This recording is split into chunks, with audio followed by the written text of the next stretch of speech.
3 साल हो चुके थे बेटे को अपना घर छोड़कर विदेश में बसे हुए। इन 3 सालों में बूढ़ी माँ और ज्यादा बूढ़ी हो गई थी। 75 वर्ष की उम्र में सुलोचना देवी की याददाश्त काफी कमजोर होती जा रही थी। उन्हें रोजमर्रा की चीजें याद न रहती, लेकिन जो उन्हें हमेशा याद रहता वह था उनका बेटा। दिन हो या रात, एक पल भी ऐसा ना होता जब उन्हें अपने बेटे की याद न आती। दूसरी तरफ बेटा था जो साल भर में एक आध बार अपने माँ को फोन कर लिया करता और 1-2 मिनट से ज्यादा बातें भी ना किया करता।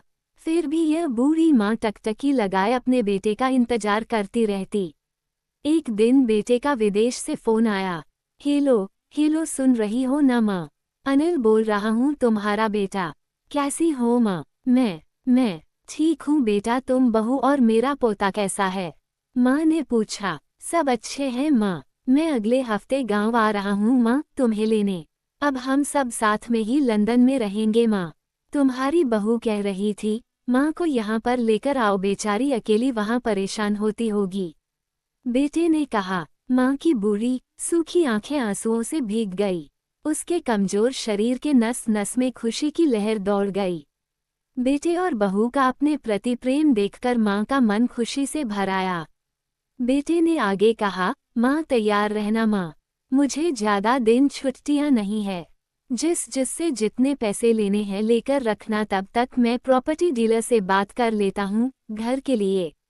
घर के लिए? माँ ने पूछा। हाँ माँ, गांव का घर हमें बेच देना पड़ेगा। अब हम साथ में ही रहने वाले हैं तो वहाँ पर घर रखने का कोई मतलब नहीं है माँ, बेटे ने कहा। बुढ़ापे की वजह से ठीक से चलने में असक्षम माँ ने पूरे मोहल्ले में घूम घूम कर अपनी इस खुशखबरी को सबको सुनाया। सभी को खुशी हुई, सबको लगा माजी के आखिरी दिन अपने परिवार के साथ खुशी से बीत जाएंगे। घर वापस आकर माँ ने अपने घर के कोने कोने को ऐसे देखा जैसे वह अपने दूसरे बेटे को देख रही हो। देखे भी क्यों ना, उस घर को अपने बेटे से कम थोड़ी समझा था। अपने पति के साथ 40 साल यही तो बिताए थे, लेकिन अब मजबूर थी बुढ़ापे के आखिरी साल बेटे और बहू के साथ बिताना चाहती थी। दिल पर पत्थर रखकर घर बेचने के लिए माँ तैयार हो गई। आनन फानन में बेटे ने घर को आधे दामों पर बेच दिया। माँ ने ज्यादा नहीं, लेकिन जिन चीजों से दिल लगा था उन चीजों को समेटा और बेटे के साथ टैक्सी में बैठकर एयरपोर्ट के लिए चली गई। एयरपोर्ट पर आकर बेटे ने माँ से कहा, माँ तुम यहाँ बेंच पर बैठो, मैं सामान और बोर्डिंग पास की जांच करा कर आता हूँ।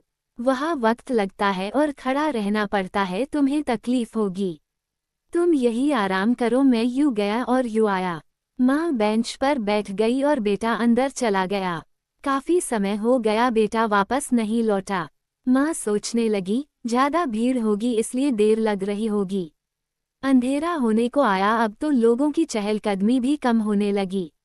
माँ को अब चिंता होने लगी। एक कर्मचारी ने आकर पूछा, किससे मिलना है माँ जी आपको? यहाँ पर क्यों बैठी है? डरती हुई आवाज में सुलोचना देवी बोली, मेरा बेटा अंदर सामान की जांच कराने गया है। लंदन जा रहे हैं हम। क्या नाम है माँ जी आपके बेटे का? कर्मचारी ने पूछा। अनिल नाम है मेरे बेटे का, सुलोचना देवी ने बताया। कर्मचारी अंदर गया और थोड़ी देर बाद बाहर लौटा।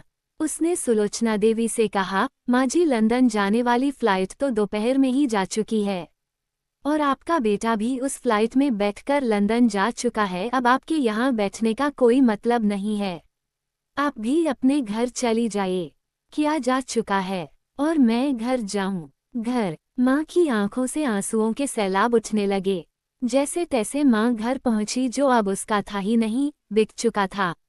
वो वही बरामदे में तुलसी के पास सो गई। घर के नए मालिक को उस पर दया आई तो एक कमरा किराए से उसको दे दिया। पेंशन के पैसों से खाना और किराए का बंदोबस्त हो जाता था।